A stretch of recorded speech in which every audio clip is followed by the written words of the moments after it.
आप देख रहे हैं डार्क फाइल्स।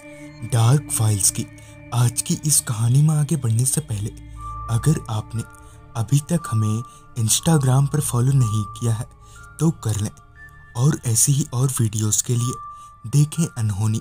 चैनल की लिंक आपको नीचे डिस्क्रिप्शन बॉक्स में मिल जाएगी।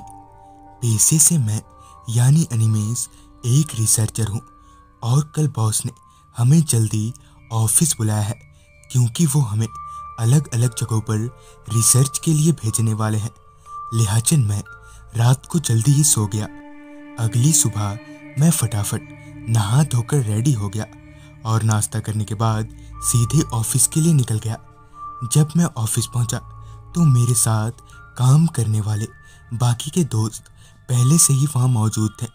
मेरे आने से पहले तक तो बॉस का मूड बिल्कुल सही था।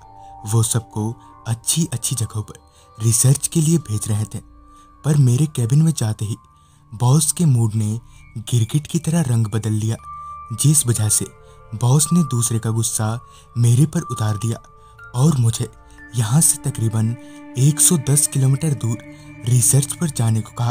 अब मैं बॉस को तो कुछ नहीं बोल सकता था क्योंकि मुझे बेरोजगार नहीं होना था, जिस वजह से मैं सिर झुकाए ओके सर बोलकर कैबिन से निकल गया।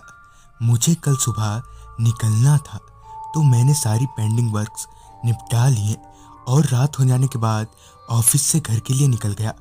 घर पहुंचकर मैंने सारी पैकिंग कर ली क्योंकि मुझे उस गांव में 3 दिन तक रहना था, और सारी पैकिंग हो जाने के बाद मैं जल्द ही सो गया।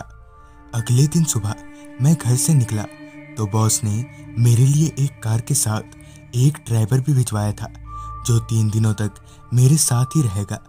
लिहाजा मैं फटाफट गाड़ी में बैठ गया। गाड़ी में बैठते ही ड्राइवर ने कार को आगे बढ़ा लिया।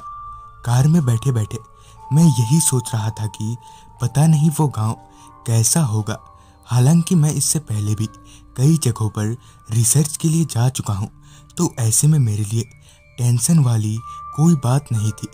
मैं अभी फ़ोन पर टाइम पास कर ही रहा था कि ड्राइवर ने एक झटके से ब्रेक मारी, जिससे मेरा माथा सामने वाली सीट से जा टकराया। जिस पर मैंने ड्राइवर को कहा, क्या कर रहे हो तुम?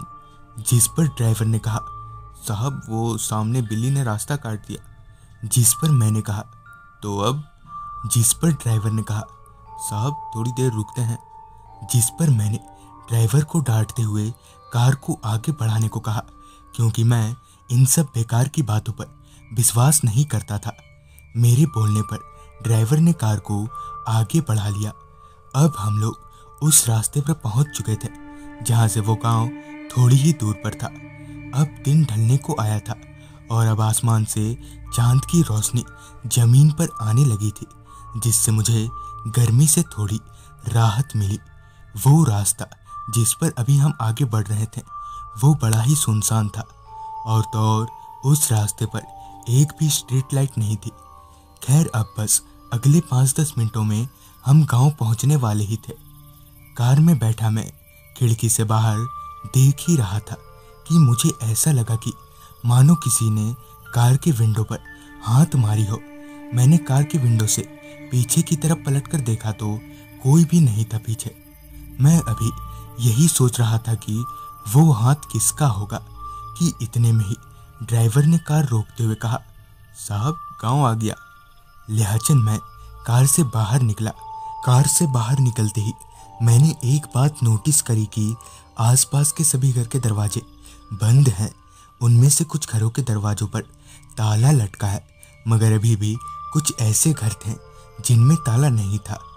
वहाँ मेरे और ड्राइवर के सिवाय कोई और दिख भी नहीं रहा था जिससे मैं गेस्ट हाउस या फिर किसी होटल के बारे में पूछ सकूं। लिहाजा मैं वहीं के एक घर के दरवाजे पर गया और दरवाज़ा खटखटाया तो दरवाज़ा नहीं खोला गया। मैंने बाकी घरों का भी दरवाज़ा खटखटाया, मगर उनमें से किसी ने भी दरवाज़ा खोलने को तैयार नहीं हुआ।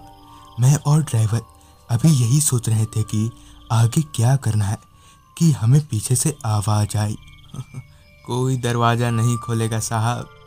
मैंने पीछे पलटकर देखा तो एक आदमी था। मैंने उस आदमी की तरफ बढ़ते हुए पूछा, भाई साहब यहाँ कोई गेस्ट हाउस है क्या? जिस पर उस आदमी ने हमें इशारा करते हुए अपने पीछे चलने को कहा। लिहाजन हम लोग उसके कहे मुताबिक उसके पीछे पीछे चलने लगे।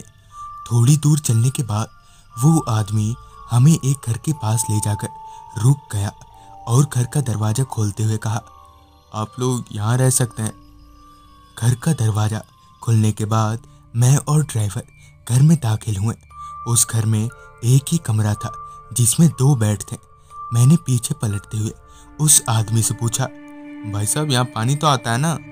पीछे मुड़ते ही मैंने देखा कि वो आदमी अब कहीं नहीं है। मैंने घर के बाहर निकलकर भी देखा मगर वो आदमी कहीं भी नहीं था। खैर हम लोगों ने दरवाज़ा बंद कर लिया। मैंने बेड पर लेटते हुए अपनी जेब से फ़ोन निकाला, ये सोचकर कि घर पर सबको बोल दूं, मगर मेरा फ़ोन स्विच ऑफ हो चुका था। मैंने ड्राइवर का फ़ोन देखा तो उसमें नेटवर्क नहीं था, तो अब हम किसी को कॉल नहीं कर सकते थे।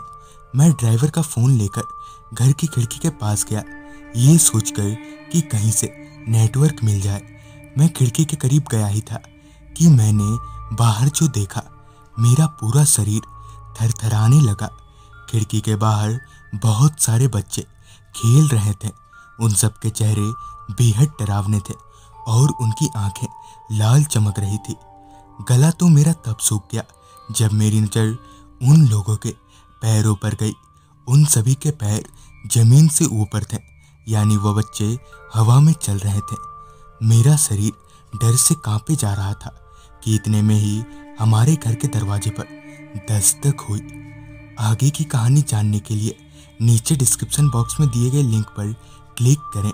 अगर आपके पास भी ऐसी ही कोई कहानियां हैं तो हमारे साथ जरूर शेयर करें। तो मैं आर्यन जल्द ही मिलूंगा आपसे ऐसी ही एक कहानी लेकर।